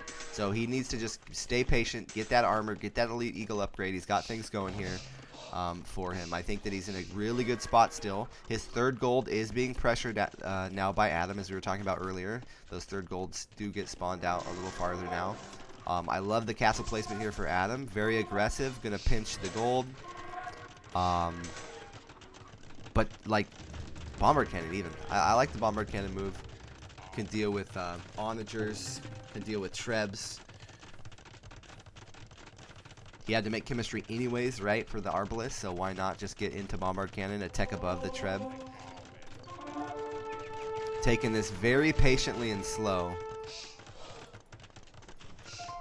Yeah, we're still looking for some upgrades, but it's close to max strength here for him, and Cryptic really shouldn't be throwing any army away. Like, this is neck and neck here. Adam now +4 villagers ahead. Cryptic going in for an attack. Is it too early or is it perfect timing? Beautiful position by Adam here inside that gold and mining camp line. Going to maximize his damage potential here. Red needs to be moving his army around to the front, so he's attacking both sides, at least if he's going to continue this fight, or he could run away from it. This is almost like a total gift to Adam because the armies were so close, and I think the Cryptics may have been slightly better, but if Adam can maintain that that critical mass here in the Arbalest and switch over to Shottles now, the Shottles should be able to play decently against Eagles even without upgrades. Let's see how they do. Elite, fully upgraded Eagles against non-upgraded Shottles. I want to see which one goes down. Yeah, okay. Obviously, it's still in the favor of the Eagles, but for nothing invested into the Shottles, they do quite well. I mean, there's literally no upgrades invested into them, and they're just spitting them out. So this is a great counter for Ethiopian. You got to be able to drop that castle, but you have a good answer to Eagles if you need it. If you can get those castles down at the proper times. And now Cryptic is feeling probably like he needs to make something happen, so he's going to end up potentially throwing away a lot of his army again. This is like 3 different times kind of compounded on itself. First he got low on the skirms, then he dove the castle and the gold, and now he's diving the TC, even though it was quite even. And even so, it is very even, but Adam's going to be 20 plus military ahead. So now when you're 20 military behind and you need to take that 3rd gold position, this is where it starts to hurt if you overraid and throw and don't play even more passive, right? It's crazy to be like, hey, you need to play even more passive even though you've been camping all game, but I think that's actually the way he should have done it. That fight here really setting him behind. Villager count within 1. It's a very close game. Qualifier round 2 really showing a slightly higher ELO set of players here. We can just see in their gameplay, it's so tight and like disciplined. Bombard Cannon now going to show their stuff. Gotta love that we can have some movement. Really nice. Could even use an archer to block some of that. Wow. This is so great for Adam. Doesn't have to move his archers, just non-stop killing. Shuttle's now out there to defend the base. Bombard Cannon's coming back out. This is huge. Yeah, but the Bombards, even though he's losing them, he's forcing his opponent to attack and keep his army low. So you can see that Adam keeps maintaining a 40-plus army, and Cryptic, every time he gets around like 25, he ends up losing a lot of it. So Adam's just like barely keeping a military lead by I don't know if it's a trick, but like forcing his opponent to come and chase these Bombard Cannons. If they were Trebs, it wouldn't even work as good because he couldn't run and evade longer and let his arbs chew up the army. So it's a really nice play here, baiting in a lot of free damage. Looking for a counterattack around the side. I don't know that Adam even needs to do that. I liked his approach here. He does want to maintain that gold. Yeah, a bit of a waste on the side. That's probably not going to get much done there. I think he needs to reposition back into the front here. This really was where he was getting most of his advantage.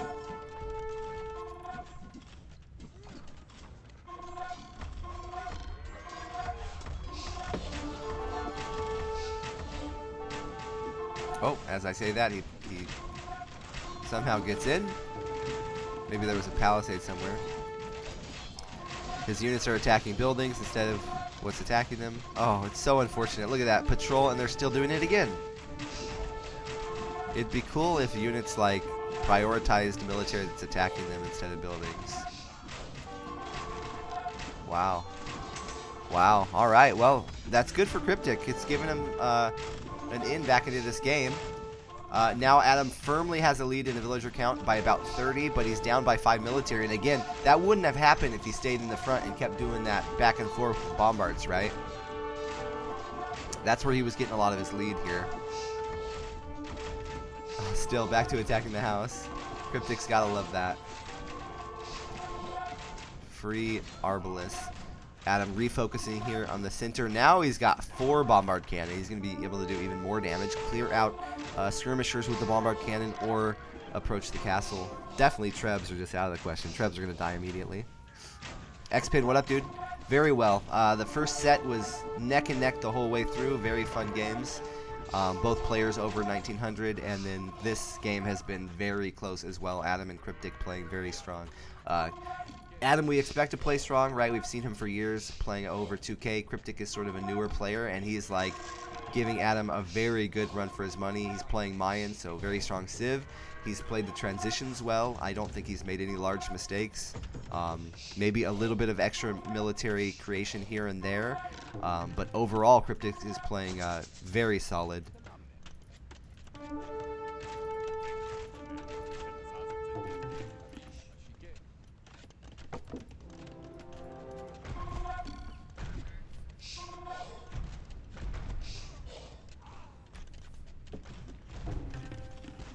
Okay, bombard cannons again, bringing in these armies that don't really want to take fights.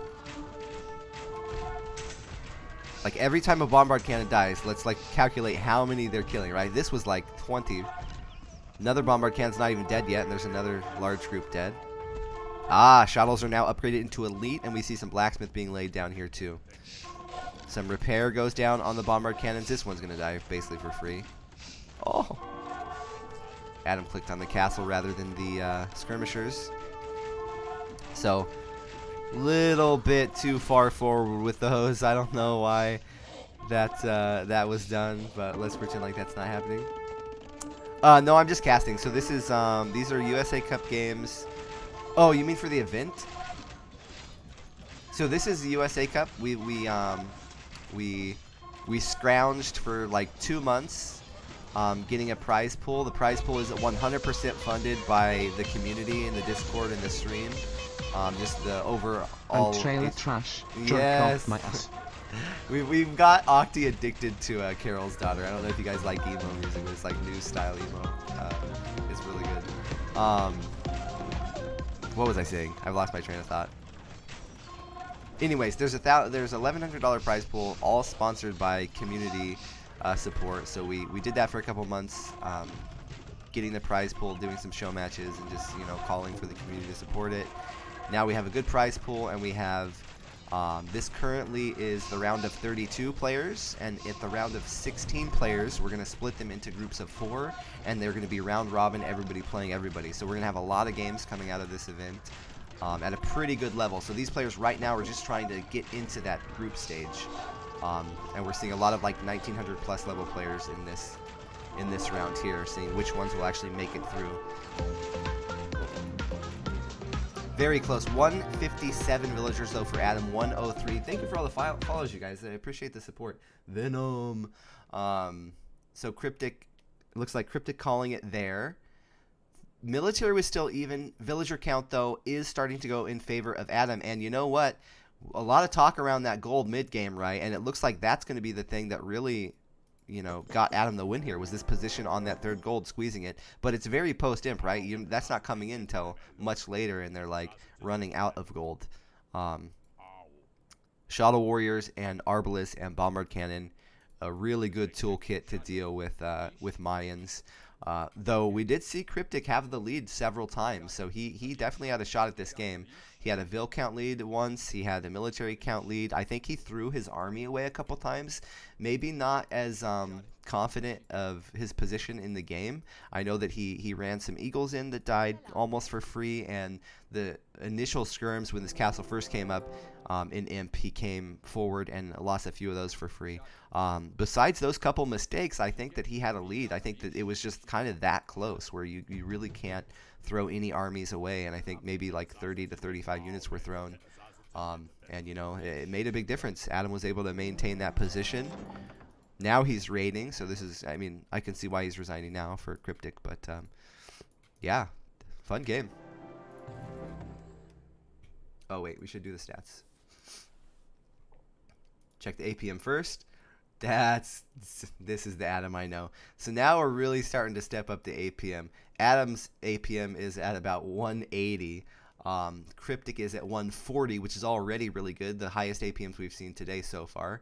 So both these players clicking out of control. KDA heavily in favor of Adam, and this is where we were saying was Cryptic's mistake, right? It was a little bit of too much military loss. He had a higher military count. His eco was good. His villager count was good, but the KDA just wasn't there for him. Adam getting to each age 1 minute prior, so that's pretty good, setting him up. Castle time was 1 minute faster. Imperial time was 1 minute faster. All right, let's that'll be one win for the bad guys. And we'll get into game 2. The groups, so basically, I think that, I mean, I want the qualifiers to be done today, but I know we have a few people that might not have been able to play yet. So we might give them a couple days, depending on how many players we have, and then by next weekend we should have all the groups mathed out so that it's seated somewhat evenly, and then for those groups, there's going to be 2 players coming out of each group, and I think we're going to seed the bracket after the groups with the win rate of the round robin. That way the round robin matters for your seeding, you know, moving forward. So everything you're doing in the tournament is going to make a difference. So, you know, if Daniel or somebody else slips and they lose a bunch of matches, they're not going to be seeded super good, and they might have to play a higher level player before the finals. Adam probably, or Daniel, you know, might not worry about that, but a player like me or Adam, that might really hurt if we have to play like Daniel, you know, in the round of 8 first, right? So the group stages are going to matter heavily for the seeding. But first off, we got to see who makes it into there and balance that out first. I want it to be fair play all the way through. All right, so next game is going to be on Acropolis.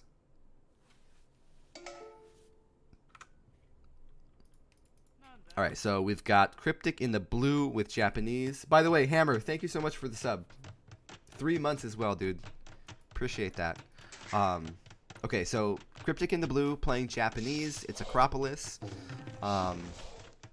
Interesting, I guess I could say.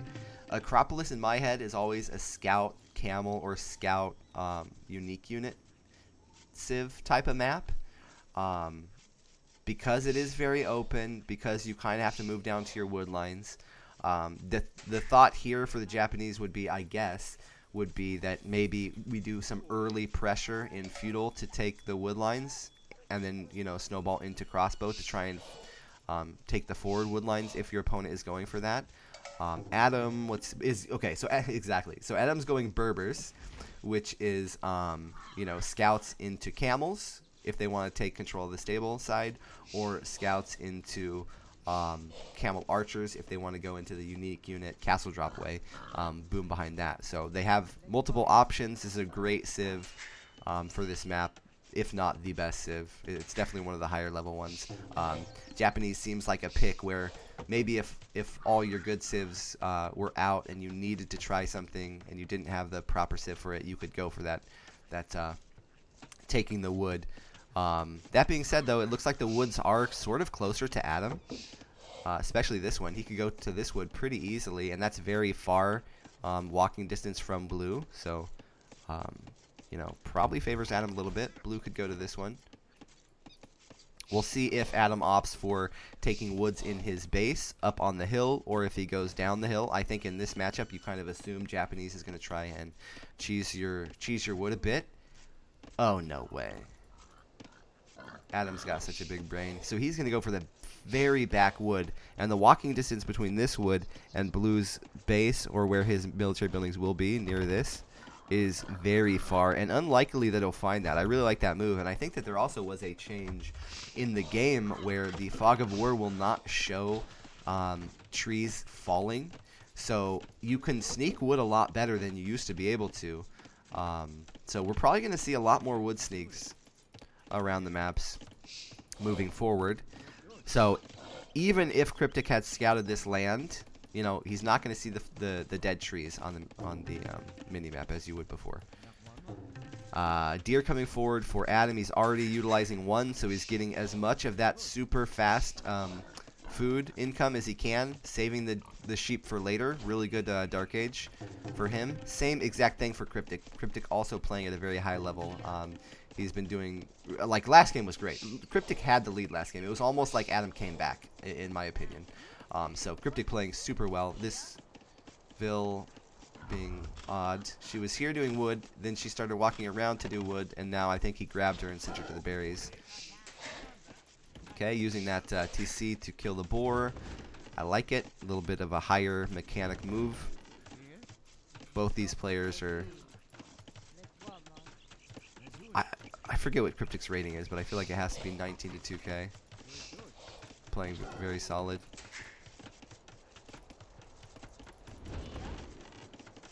The termite strategy, yeah. Gotta eat your wood if you're gonna grow up big and strong.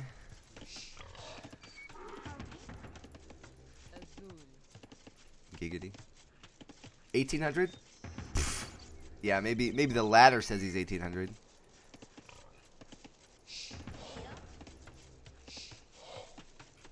These are going to be all Rex for today. These are all Rex.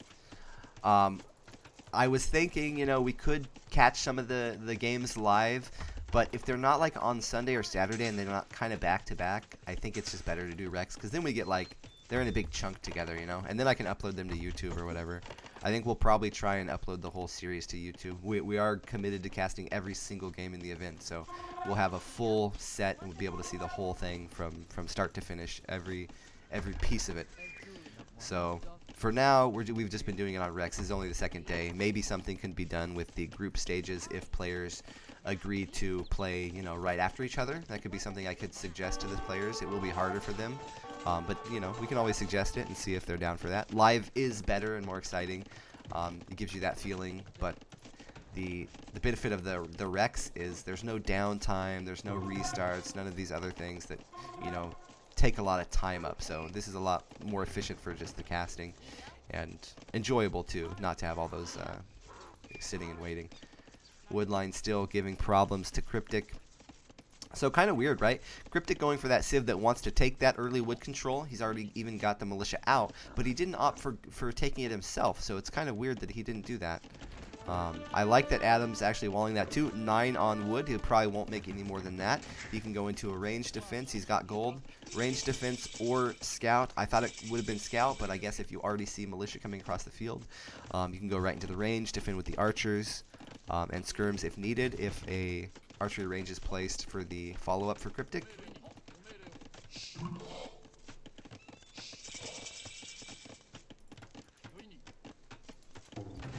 Yep, range coming out now.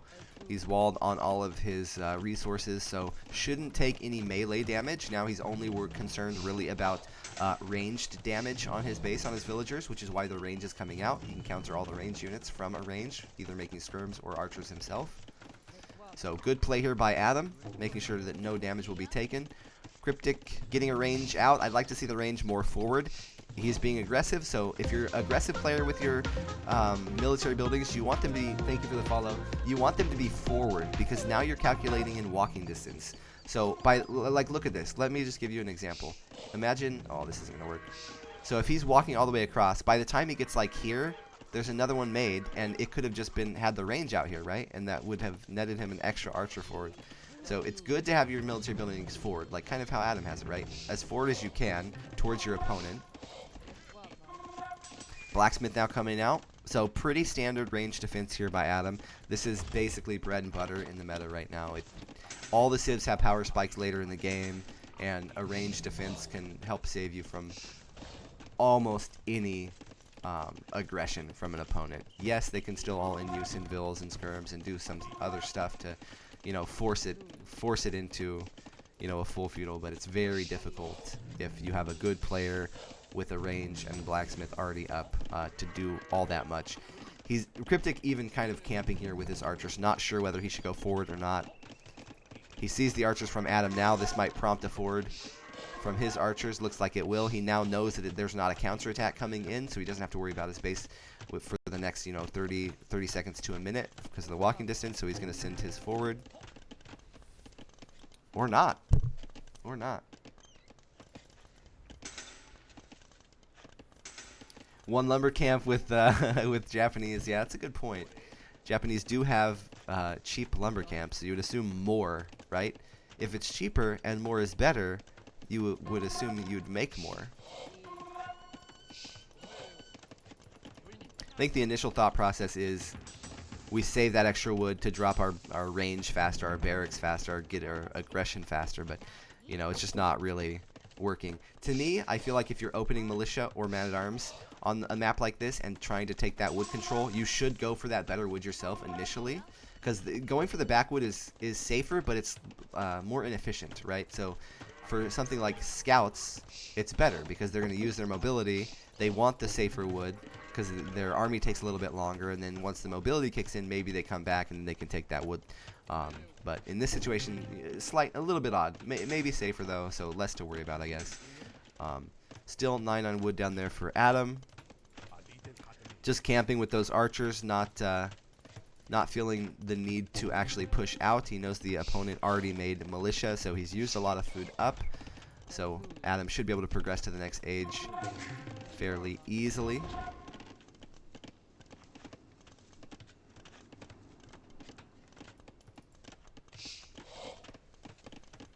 Just so you know, I've decided that for USA Cup 4, we have to step it up. I will be writing scripts for maps for each of the states, or at least the top 10 states by popular poll for our map poll. Pog, dude. Please do. Yo, I'm playing like whatever the desert. Maybe I'll just play from where I'm from California. Just make a big fat desert with no trees and no water. Oh my god. I think it's clicking in my head why I like Arabia so much. It's like I'm at home. Sadly, I don't live in California anymore, but it makes sense why I appreciate that. Give me nothing but a sword, and I will run around chopping heads. Stable coming out now. Yeah, Nevada would be perfectly fine as well. Nevada is fine. We got to get a Utah so we can get that really pretty rock structure. Maybe an arena map could be like Utah. It's big old cliffs. Gold Rush. What, like on the coast? It makes sense though.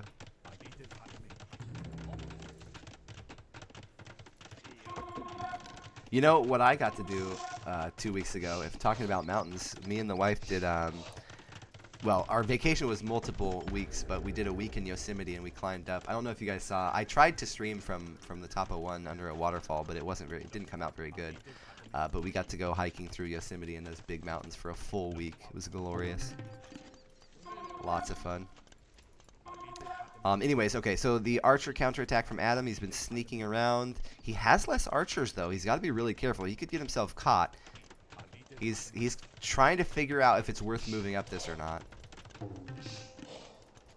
He might find a big ouch. Cryptic also doing a fantastic job of, like, predicting where Adam's going to come from. House here and here will keep Adams stuck in. This is really, really good. Wow. Come on, Cryptic. Be careful with your archers. Needs another house.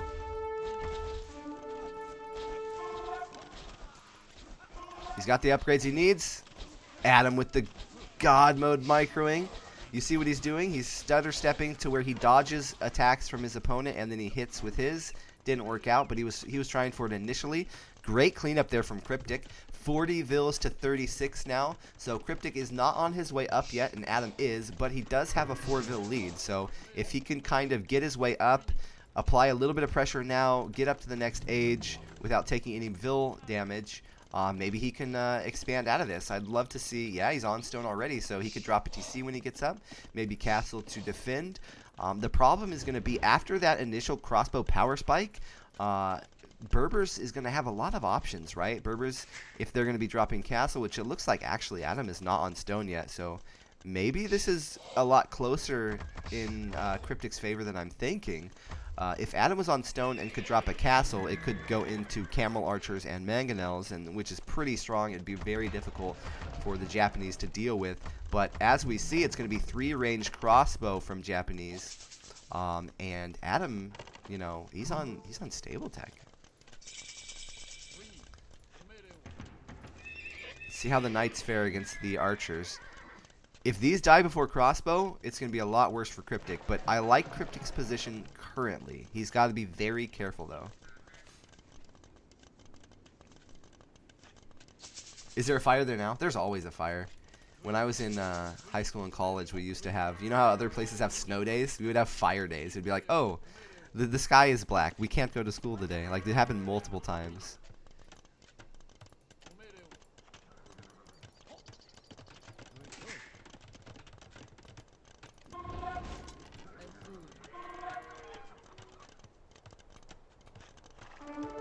Just have a bunch of trees on fire on the top half of the map, and then a bunch of gold somewhere else. I guess you gotta put an ocean in there at some point then, right? I don't want to see the water, but maybe just an ocean where there's no fish. There's just sharks in there. Any fishing ship you make just gets eaten.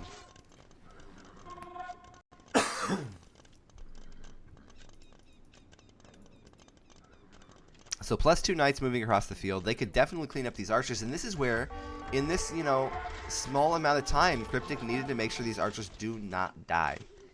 If he loses these archers, he does not have an advantage anymore. Has a few spears to deal with the raiding of the knights. I like that move. I mean, Cryptic is in a very good spot. He's ahead in military by 1, ahead in vills. Wait, reverse that. Head military by a bunch, ahead in vills by 1.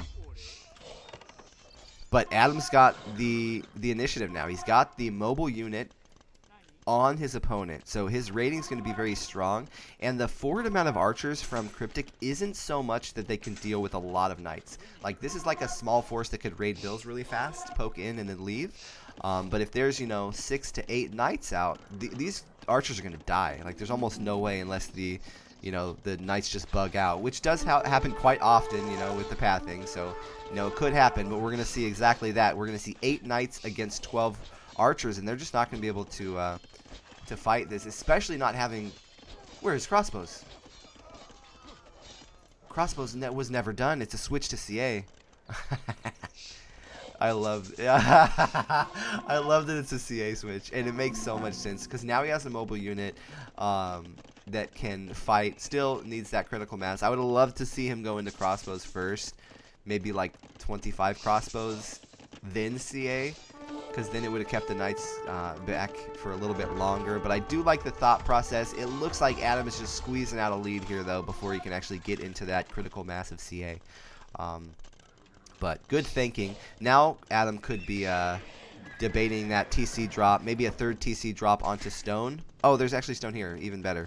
So he goes stone there, drops a castle, 2 TC into Camel Archer, like we were talking about before, and then maybe he's, you know, positive in the Vil count, and Cryptic has to make way more army to keep up with the Camel Archers, but we're not there yet, so we'll see if he's able to do anything yet. A lot of knights still on the field, 12 knights against 12 CA, so the knights should win, although the CA looks like he actually has ballistics too. Was that not a ballistics? Oh no, it wasn't.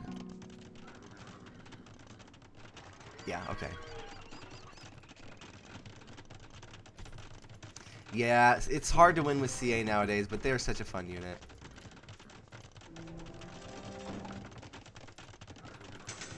Castle coming out for Adam. I like the play here.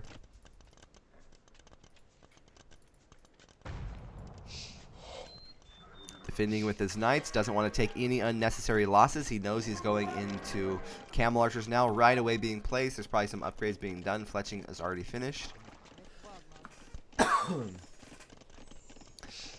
Third TC could be coming out soon as well. I'm surprised this isn't a TC, because if you look at this wood, if he just deletes that lumber camp, that's a TC, right? So you got to be thinking about that. If you're in a spot where you can make TCs, it's usually not right to make a lumber camp, right? Why not just spend an extra 175 wood and make a TC?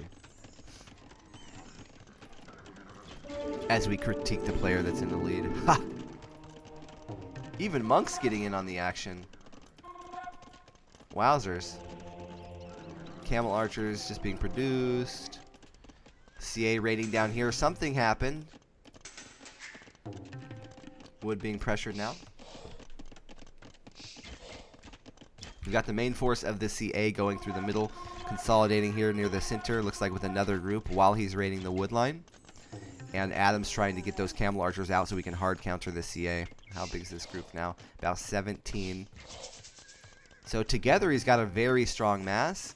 If he's able to one-shot these Berber CA, then it's not that big of a deal in my opinion, because you're still just trading one shot for like kills.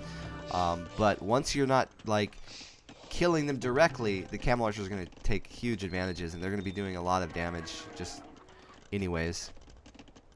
Got to be really careful how you take these fights. CA moving towards the north now, but he already knows there's a castle up there, so not going to find too much damage up at the north side. I think it'd be better to consolidate everything towards the south. Checking the center though. Good move. Ah, I see. Checking that relic. Going for that monk. And now he'll start moving down to the southern corner once again.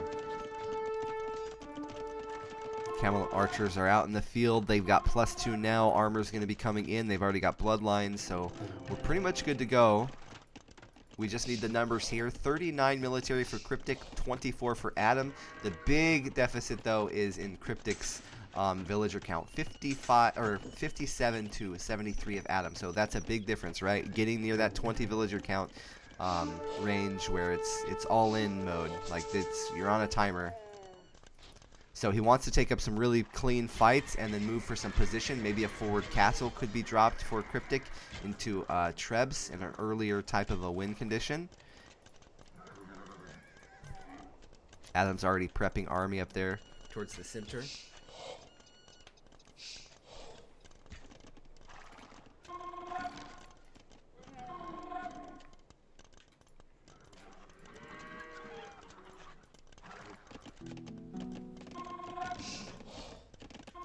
GG for who? This is a hard one. I think that I definitely would prefer Adam's position, but Cryptic, if he can go up, it's that 20 vills though. It gets real scary at 20 vills. He's got a good army, Cryptic does, but he needs to drop a forward castle. So he needs to like win the army fight. It looks like this gold is almost out. So if he can castle somewhere around here, he's already got the vills there. I love it. He's thinking in the right spot. If he pressures this gold, the third is so far away for Adam. Definitely a lot of pressure potential for the second and third golds here on this map, in particular for Adam. Cryptic does have a bit safer one that he's already been on.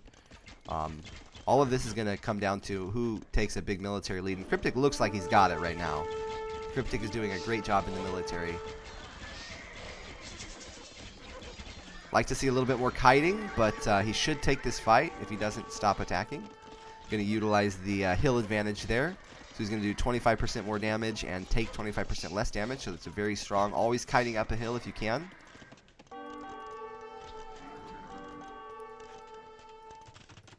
Castle on that third gold. Beautiful position there for Cryptic. Raid comes in at the north for Adam. He just like dodged that army somehow. So Cryptic now 61 villagers, Adam at 88. So we're even going past that 20 vil mark, nearing the 30 vil mark. And military isn't too bad for Adam, really. It's about as far as he was before, but he's really keeping that villager lead in an even bigger way. The problem is going to be when he has to move to gold. Now, we see he's going to run out of gold in about 200 gold. He can't even imp off that. He's going to have to start selling. He's going to have to move to a different gold. Looks like he's going to castle it and hope for a treb there. Might see him move over to this gold line here. Monk. Well, Cryptic has set himself up positionally into the stronger position, but he sacrifices economy. So it could go either way, but, you know, playing for position means that you can't make a mistake, right? You can't throw anything else. So he's got a better military, he's got a better position for the gold mines, but he cannot lose this castle and throw a big army away. If that happens, then Adam is just commanding lead, right? But right now, we still definitely, it could go either way. Adam, though, probably feels a lot more comfortable. You know, to your point, with all those extra vills, you can go into trash units. You don't necessarily need the gold. You're taking the sides of the map. There is another gold that you can utilize that you don't have to fight for directly. So, you know, it's a good position for Adam. Don't get me wrong. Owens, what up, dude? I think we're doing your game next.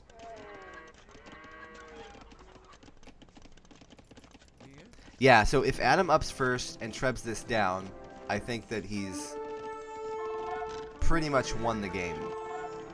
If Cryptic can...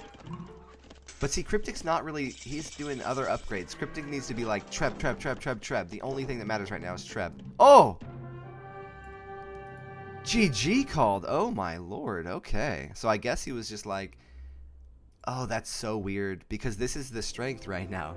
Like, Adam can't even make a treb. There is no gold. Adam's off of gold. So I think Cryptic didn't even realize how good his position was. Like, he did a great job pinching the golds of Adam. Adam has no gold villagers. He is imp now, but he won't be making trebs a minute faster. He's going to be making trebs probably later than Cryptic. Cryptic should have stayed in a little bit longer, but it's really hard. When your win condition is keep the golds and treb your opponent out, and they get a castle and imp first, you got to assume they're going to have more trebs than you. But I would have loved to see this go another minute and a half just to see if we could get something.